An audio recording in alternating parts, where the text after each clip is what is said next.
18 times in a single night. That's how many times a two-woman crew climbed into an open cockpit, made of plywood and canvas, a crop duster built in 1928, flew through a blizzard of German anti-aircraft fire, dropped 2 small bombs, landed in the dark, waited exactly 3 minutes while teenage girls strapped 2 more bombs to the wings by hand, and took off again. 18 times, before sunrise, in negative 40 degrees, without a parachute. And they did this every single night, for nearly 3 years. But the part that made the German Wehrmacht lose sleep, literally lose their minds, wasn't the bombs. It was the silence. Because these Soviet women had figured out something no military strategist had ever attempted. They turned off their engines, mid-flight. They cut the power completely and glided through the pitch-black sky like ghosts, dropping their payloads without a single sound, timing the release by counting their own heartbeats. The Germans never heard them coming. They only heard the explosions. And then, in the ringing silence that followed, they heard something else, a faint, eerie whooshing, like the sound of a broom sweeping through the darkness above their heads. They called these invisible attackers Nachthexen, night witches. So how did a group of teenagers flying wood and fabric antiques become the most psychologically devastating air unit of the Second World War? And why, after everything they did, has almost no one heard of them?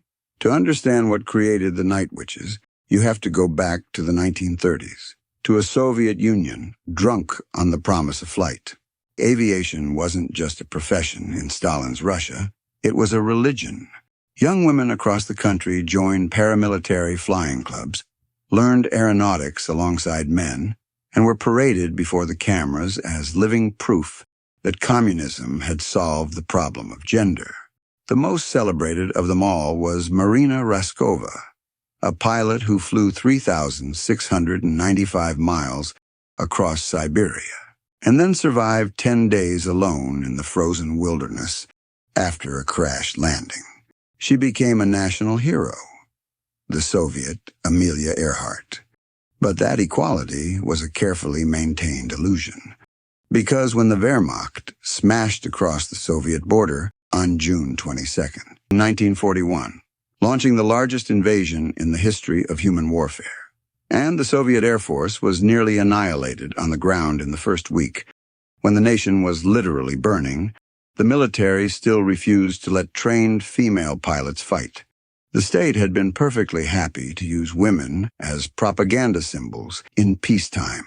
Therefore, when those same women demanded the right to defend their own country, the generals slammed the door in their faces. But Raskova had something the generals didn't anticipate. She had Stalin's ear.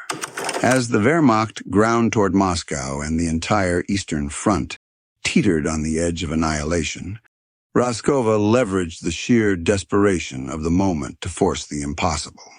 On October 8, 1941, Stalin overruled his own military and authorized the creation of 3 all-female air regiments.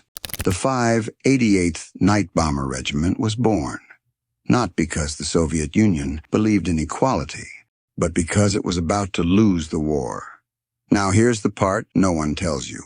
The women who volunteered, mostly 17 to 26 years old, were shipped to Engels, a barren town north of Stalingrad, and told to compress 3 years of military aviation training into a few desperate months. They arrived as students and hobbyists. They were immediately stripped of everything familiar. Their hair was cut. They were handed men's uniforms so ludicrously oversized that the boots wouldn't stay on their feet. The women had to tear up old newspapers and jam them into the toes, just to keep the boots from slipping off the rudder pedals. The male officers watching from the sidelines sneered. They called them silly girls playing with dolls. They expected them to wash out within a week. But here's where it gets interesting. The military didn't just doubt these women. It seemed designed to make them fail, because the aircraft they were assigned wasn't a bomber. It was the Polikarpov Po-2, a biplane built for crop dusting and student training. Open cockpit, no armor, no radios, no radar, a top speed, fully loaded, of maybe 90 miles per hour, canvas wings held together with wire. So now you need to ask yourself a question. The Luftwaffe had Messerschmitt 109s, sleek metal predators that could exceed 350 miles per hour, armed with cannons that shredded steel. How is it possible that wooden crop dusters survived against the most advanced air force on the planet? Why didn't the German aces simply massacre them? The answer is one of the great aerodynamic ironies of the entire war. The Po-2 was so pathetically slow that it actually flew below the stall speed of the German fighters. If a Luftwaffe pilot tried to throttle back far enough to aim at a night witch, his own aircraft would lose lift and literally fall out of the sky. The night witch's greatest weakness, their embarrassing lack of speed, was in fact an invisible, impenetrable shield. The Germans couldn't shoot what they couldn't slow down to catch, but flying at night in a wooden plane created its own nightmare. And this is where the story moves from remarkable to almost unbelievable. The open cockpit meant you were exposed to everything. At altitude, in the winter, the temperature hit -40. The cold wasn't discomfort. It was a weapon. Moisture from your breath froze instantly, sealing a film of ice across your lips and the edges of your flying cap. If your bare skin brushed the metal control stick, it stuck, and when you pulled away, it took the skin with it. Your hands came back from every sortie rubbed raw and bloody. Your instruments froze solid within minutes. Altimeter, compass, airspeed indicator, all dead. You were flying blind in the blackest dark you've ever experienced. So how did you navigate? How did you find a camouflaged German supply depot in total darkness, with no instruments, no radio, and no visibility? You flew by smell. You leaned your head out of the cockpit into the freezing slipstream, and you read the ground with your nose. Pine forests had a sharp, resinous bite. Wet riverbanks smelled like heavy earth. And as you got close to the front lines, the air changed. The acrid stench of burning timber, the chemical tang of cordite from artillery, the metallic bite of diesel fuel from German mechanized columns. Your frozen instruments were useless. Therefore, you turned your own body into a navigation system. And then came the most terrifying moment of every sortie. You cut the engine. The roar of the 5-cylinder radial, so loud the Germans called it a sewing machine, suddenly vanished. Total silence. You're gliding now, unpowered, through absolute darkness.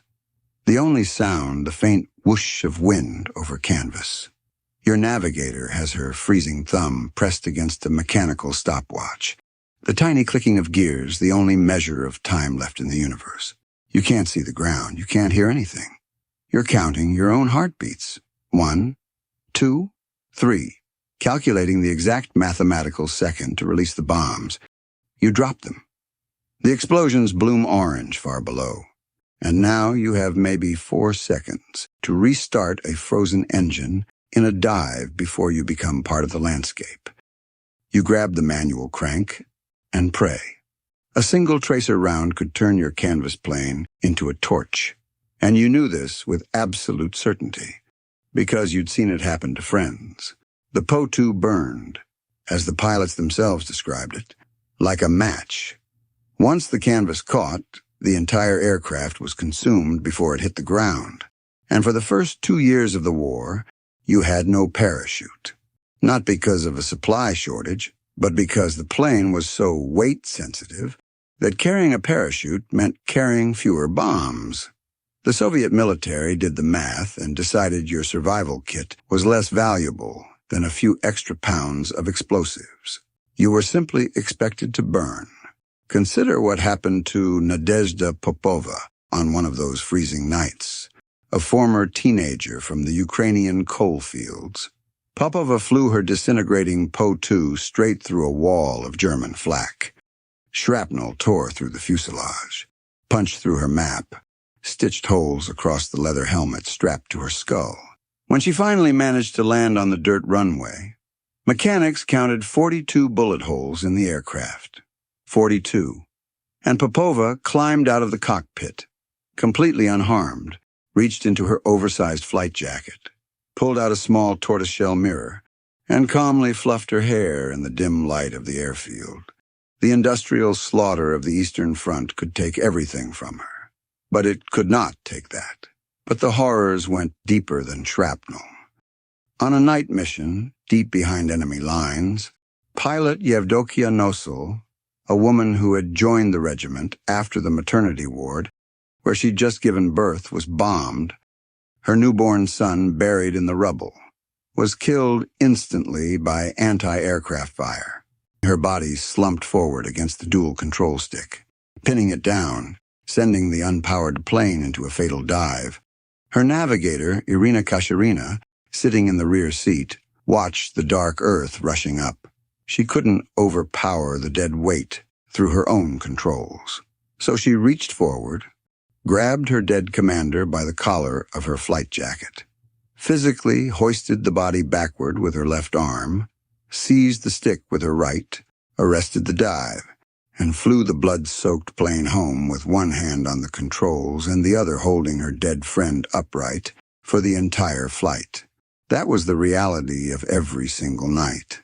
8 to 18 sorties, 3 minutes on the ground between each one. Years of this. Squadron Commander Mariya Smirnova flew 935 missions. She slept 2 to 4 hours a day, her hands shaking uncontrollably before every flight. When doctors finally forced her to take mandatory rest away from the front, the silence of the recovery facility drove her mad. The guilt of lying in a warm bed while her sisters flew into the flak was worse than the flak itself. She escaped the medical facility, went AWOL from her own vacation, and hitchhiked through mud and misery back to the front just to climb into that cockpit again. By the time Germany surrendered, the 588th, now honored as the 46th Tommen Guards, had flown over 23,000 combat sorties. Some counts reached nearly 24,000. They had dropped over 3,000 tons of bombs and 26,000 incendiary shells, and 23 of their women had earned the Hero of the Soviet Union, the highest military honor in the country. They were the most decorated female unit in the history of warfare. But here's the question that should haunt you. If you go back and watch the historical footage of the massive 1945 victory parade in Red Square, the Soviet Union's single greatest celebration of triumph, and you scan every frame of that parade for the women who terrorized the Wehrmacht, who held the line on the Eastern Front through sheer nerve and frozen hands, you will not find a single night witch. Not one. Why? Because the moment the war ended, the state that had weaponized them decided to erase them. The official excuse was breathtaking in its cruelty. Their planes were too slow to fly in the parade alongside the modern fighters. The very quality that had kept them alive, that had made them untouchable by the Luftwaffe, was twisted into the bureaucratic justification for shutting them out of history. The regiment was disbanded within 6 months. The Soviet Union had lost tens of millions of men, and it needed women back in kitchens and maternity wards to rebuild the population. The image of a hardened, independent female combat pilot didn't fit the new narrative. Therefore, the night witches were quietly, deliberately deleted. Veterans came home to find their medals met with suspicion, not respect. Civilians mocked them as camp followers. Women who had commanded squadrons hid their combat records to avoid derision. And the ones who had survived the almost impossible, being shot down behind enemy lines and walking back through the wilderness, faced the worst fate of all. Their own government's counterintelligence agency, SMERSH, dragged them into interrogation rooms and accused them of collaborating with the Nazis during the time they were missing. The state that armed them, celebrated them, and sent them to die, was now torturing them for having survived. 32 night witches never came home. The rest spent the remainder of their lives fighting a second war, a silent, invisible one, against a nation that owed them everything and gave them nothing. They painted flowers on the cowlings of their bombers. They drew lipstick on their mouths with red navigation pencils before flying into the abyss. They carried mirrors in their pockets so they could check their faces after cheating death. And in the end, the country they saved told them none of it ever happened. But it did. Every frozen night, every counted heartbeat, every silent glide through the dark, it happened.